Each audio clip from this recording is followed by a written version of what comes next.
Alors bonjour tout le monde, je me nomme Sifo Hugo Leboeuf. Je vais vous présenter une petite vidéo d'introduction sur le Wing Chun, donc l'homme de bois qu'on pratique dans le Wing Chun Kung Fu. Donc nous avons une école à Saint-Eustache, nous offrons des cours adultes et enfants, et puis nous sommes aussi fabricants de mannequins de bois.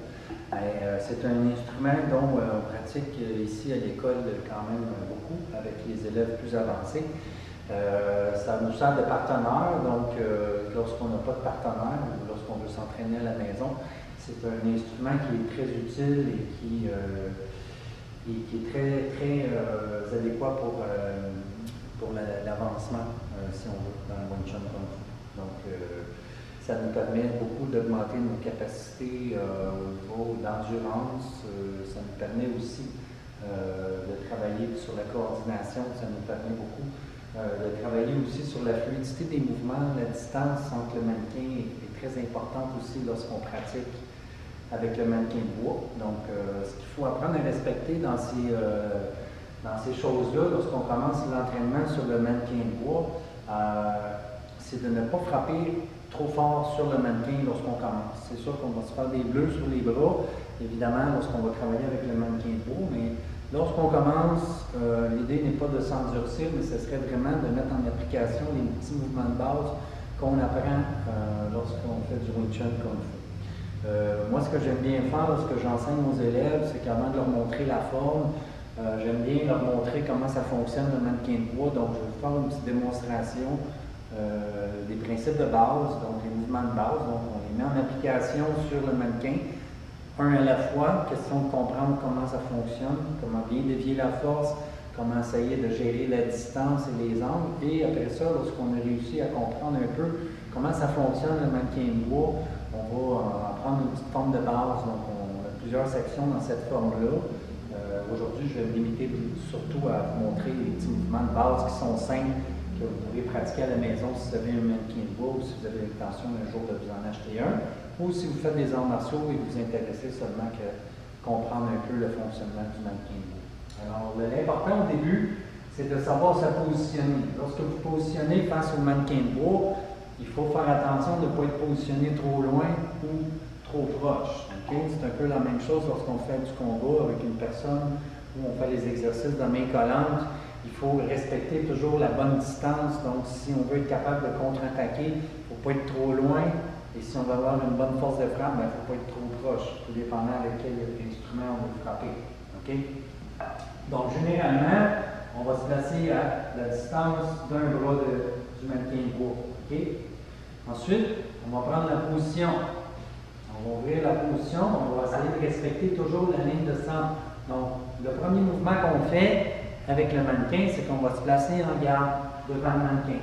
Donc, si j'étends mon bras ici, je serai capable de frapper sur le mannequin. Okay? On peut installer des coussins de frappe si on veut s'endurcir à travailler avec le mannequin ou à travailler avec le corps. Okay? Vous voyez ici, donc si j'aurais à frapper sur mon homme de bois, je serais capable de mettre une force de frappe, évidemment, avec une courte distance. Donc, qu'est-ce qu'on veut? C'est de ne pas être obligé de travailler à longue portée. Donc, si je veux pratiquer ici, sur le mannequin de bois, ça me prend une distance raisonnable pour être capable de faire une extension d'articulation si je veux déployer ma force au maximum. Ensuite, lorsqu'on s'est positionné devant le mannequin, qu'on a la bonne distance, on va commencer par pratiquer les premiers mouvements qu'on apprend. Les premiers mouvements qu'on apprend lorsqu'on est débutant, ici dans mon école, moi, de la façon que je fonctionne, c'est que je commence par le mouvement de base. Le plus simple, c'est le Pak Sahar. Pak Sahar, c'est un mouvement où on bloque avec la paume.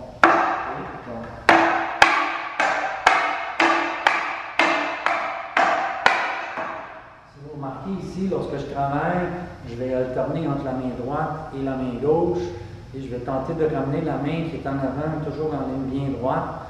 Je vais dévier légèrement la main ici pour aller chercher une petite force de frappe si jamais j'ai besoin de bloquer avec beaucoup d'impact. Généralement aussi, dans ces mouvements-là, on va les faire en tournant. Okay? Donc, je pourrais vous montrer un exercice simple.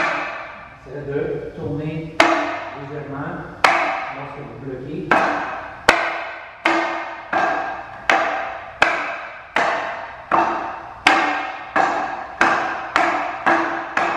Donc, ça, c'est une chose qu'on veut mettre en pratique. Donc, on a le Pak Sahar.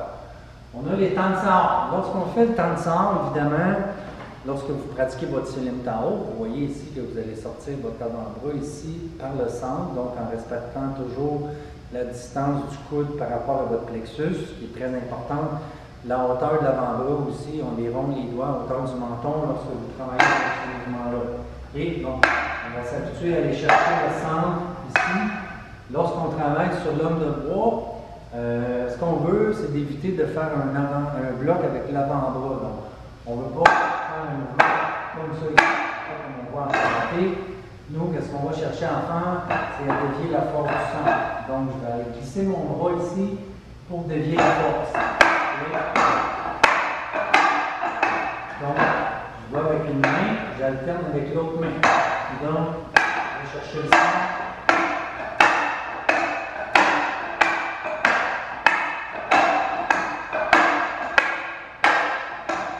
Vous voyez? Donc, j'ai travaillé mon temps de centre de cette façon-là. Je pourrais le travailler aussi en déplaçant avec le bras ici. Et toujours en glissant bien l'avant-bras. Je vais travailler à partir du centre aussi. Et avec la main en garde.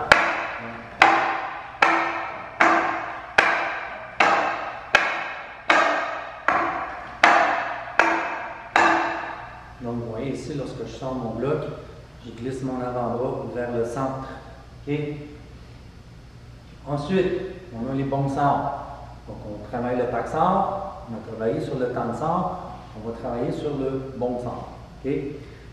Lorsque je travaille le bon sort, ce qui est important, c'est mon pivot et ma rotation ici avec mon avant-bras. Okay? Désolé. Lorsque je travaille mon bon sort, pour commencer, je demande aux élèves de se positionner devant le mannequin, mais légèrement en angle, pour être capable de travailler juste sur un bras. Okay? Ce que je veux voir là-dedans, c'est la rotation du bras au moment où il arrive un impact. Parce que l'important dans le bon sort, c'est d'être capable de dévier la force. OK? Dévier la force, non par un bloc, mais plus par une rotation du corps et une rotation de mon avant-bras. Donc, si je remarque ici, lorsque je vais aller frapper ici avec le bras sur le mannequin, je vais utiliser une rotation, ce qui fait que je vais être capable de dévier la force.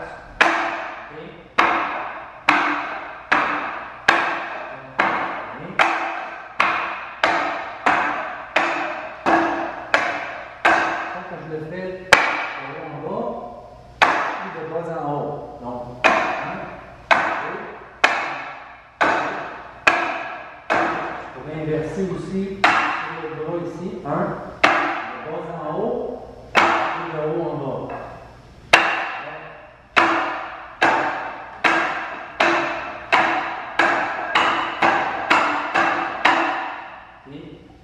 On peut le faire aussi en bas sur l'homme de bois. Vous allez remarquer ici, je vais travailler le bon sort plus bas. Donc, comme si je reçois un coup de poing dans le ventre. Encore une fois, ce qu'on veut, c'est de les rotationner. Okay? Faire une belle rotation ici avec le bon sort. Et évidemment, je vais tourner le corps au moment où je bloque. Okay?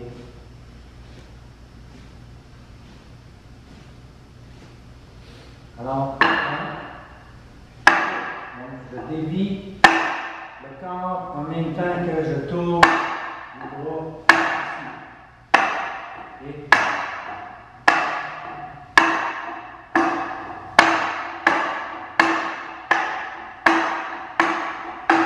Donc, le low bon sort s'applique beaucoup dans les techniques de combat rapprochées.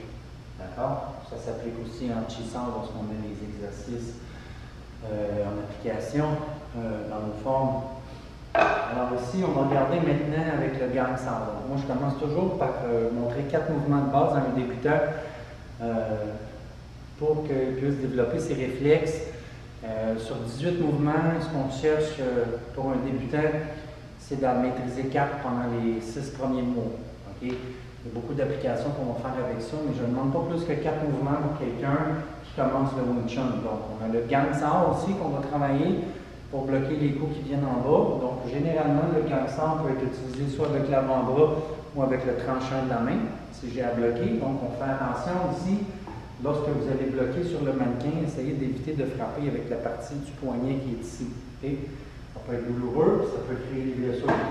Ce qu'on veut, c'est soit vous le faites avec l'avant-bras ou le tranchant de la main. Moi, j'aime beaucoup travailler avec le tranchant de la main parce que ça endurcit la paume de la main avec le tranchant comme ça. Lorsque j'utilise des frappes avec les mains, ça permet d'avoir une bonne force de frappe et un impact quand même assez foudroyant parce que j'ai endurci cette partie de ma main là, ici, sur le mannequin. Depuis quand même plusieurs années. Je ne vous recommande pas de faire ça si vous commencez à pratiquer sur l'homme de bois. Vous risquez de vous blesser. Alors, n'oubliez pas que l'entraînement se fait toujours sur quand même une longue période. On n'apprend pas à maîtriser un art martial en peu de temps, donc ça demande beaucoup d'années d'entraînement. Et évidemment, lorsqu'on veut s'endurcir les avant-bras, c'est la même chose. Si on veut forger le corps, ça va demander beaucoup de temps. Okay? L'important, c'est d'y aller graduellement, tranquillement. Donc, si je regarde ici, on y va avec le gangster. On va travailler un petit peu avec le tranchant de la main et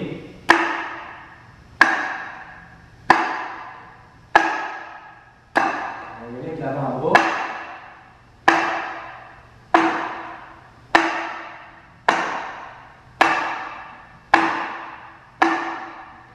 Et le tranchant de la main.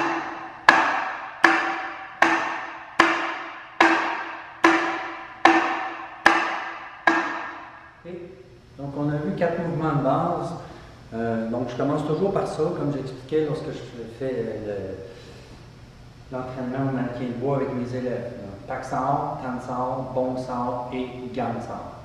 Lorsqu'on voit que l'élève commence à maîtriser un peu les déplacements, les rotations, les mouvements avec les bras, alors là, on va commencer avec des enchaînements un petit peu plus complexes, un peu comme le tan-sort.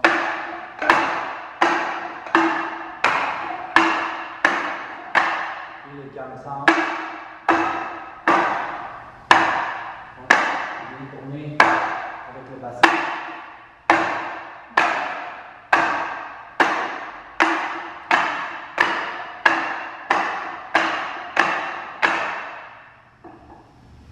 Alors, si on complète ma petite introduction sur l'homme de bois, alors je vous souhaite une belle pratique et on se revoit pour une prochaine vidéo éventuellement.